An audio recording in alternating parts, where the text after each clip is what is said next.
Good afternoon from Menasha, Wisconsin, and it's a great day today. This is Knittin' Deb of Knittin' Deb's Nook.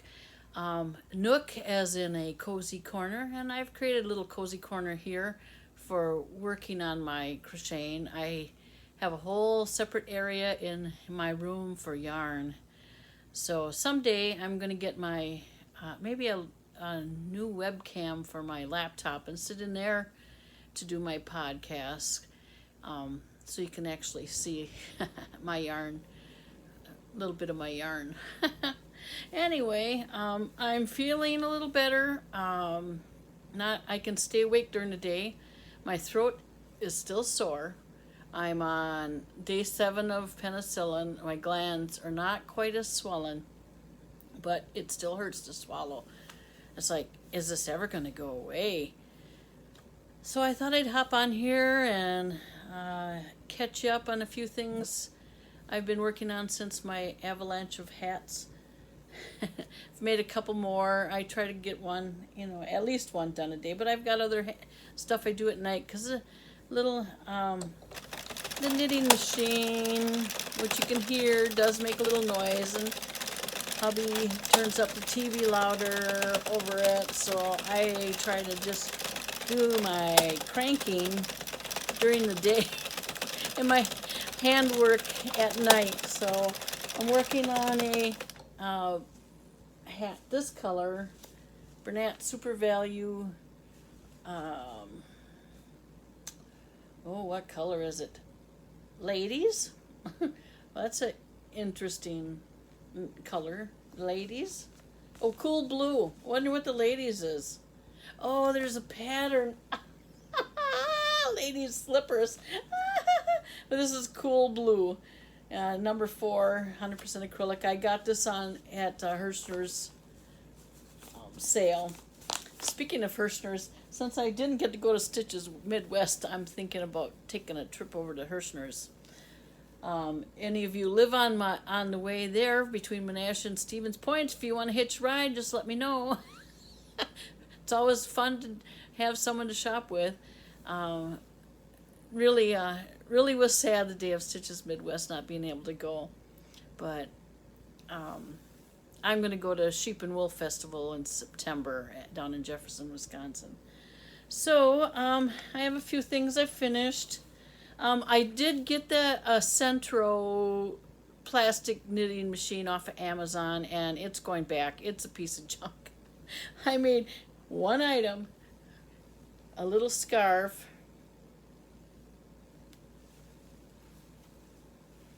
and the next thing I tried, it jammed up.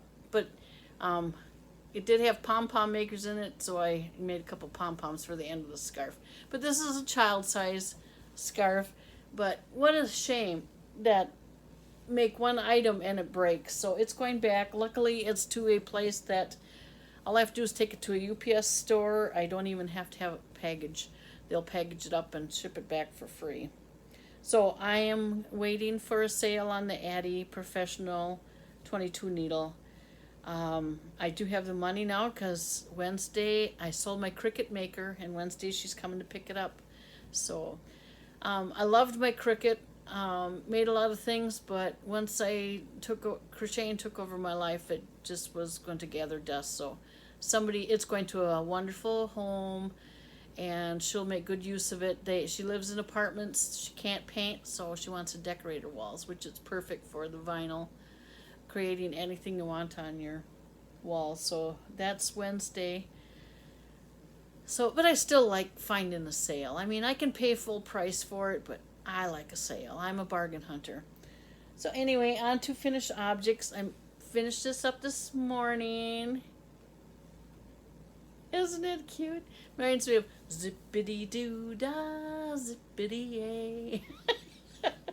Mr. Bluebird sings on my shoulder. But nice. I made them nice and squishy. Isn't that cute? That was a free pattern. I forget where. It's called Cheap the Crochet Chick. And I think it's supposed to be Easter chick, but I think he looks like a bluebird. So that's a fun thing. Then I made a fish. And I got his eyes crooked. So he's kind of almost a walleye. If you can see that, I put this, if I move the fin, his eyes would line up. So I just have him this way. He looks kind of, oh, he's having fun, and this one he's like, oh, I gotta run, I gotta swim. But it's supposed to have a pointed. I'll pull it out. Point. I just didn't like the look of that, so I pushed it in and gave him fish lips. I might hang them from a string and give them to my grandsons for my grandson's room, but that yarn just kind of made it look like the fish has stripes. So that was just something fun. Then I tried Creative Grandma's, stitch. This is the Granny Mosaic, and I don't know if you can tell the texture. See the, oh yeah, that makes, you can see the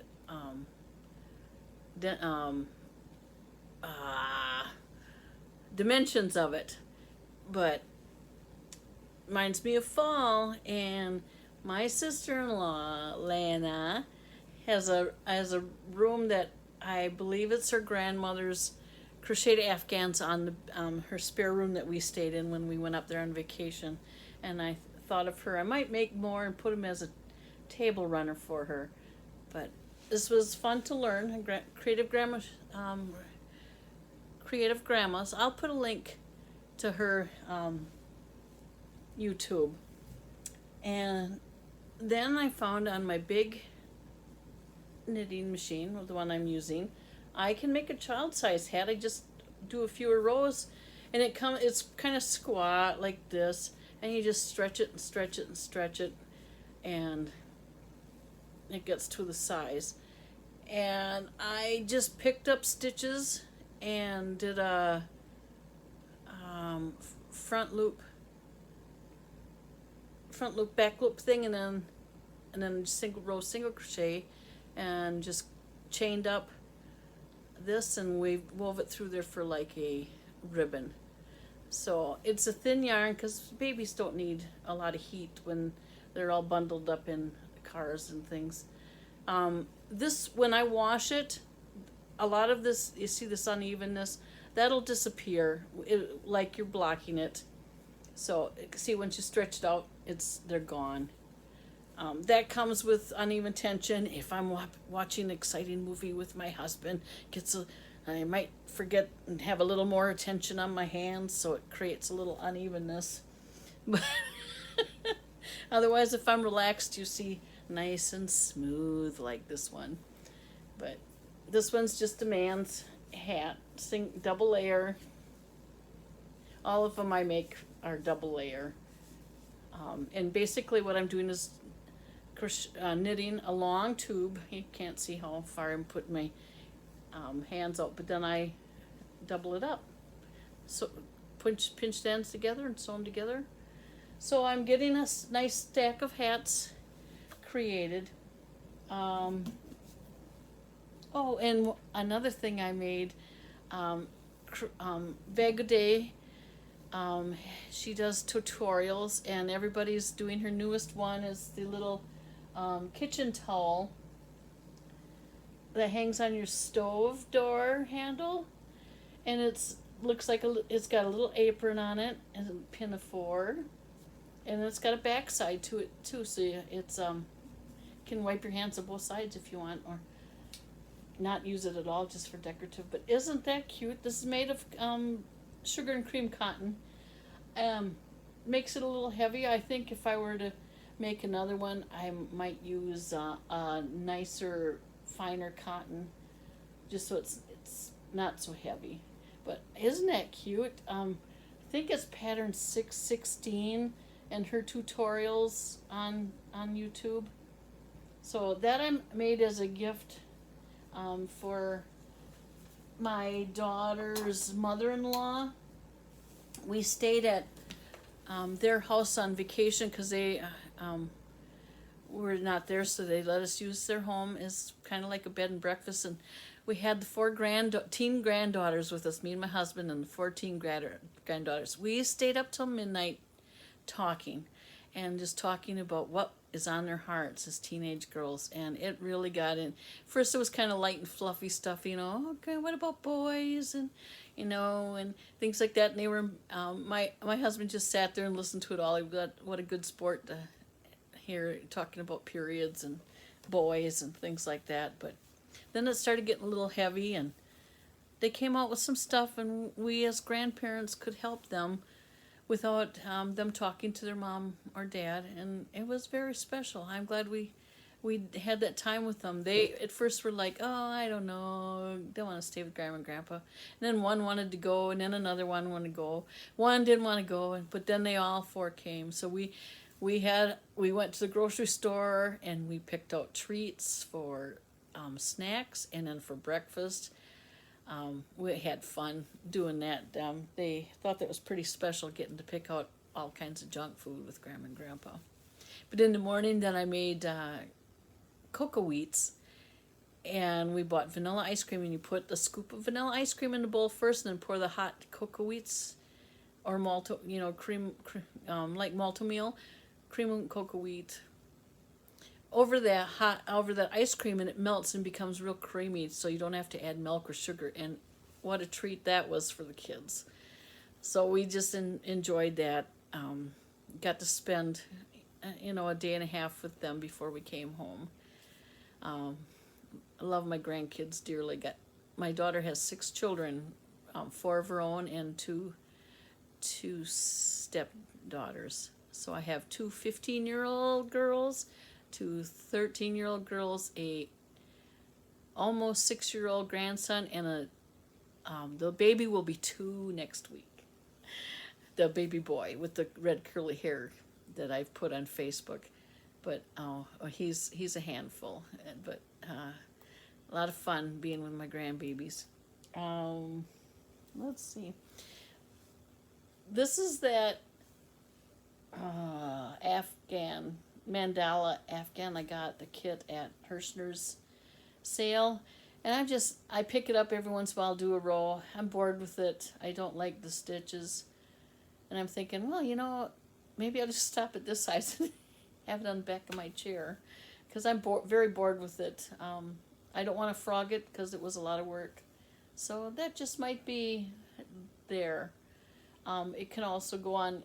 Our living room is greens and browns, so I can throw it over on the sofa too on the back, just brighten up the corner. Could go on another chair, but that makes it a little different. A boring old chair.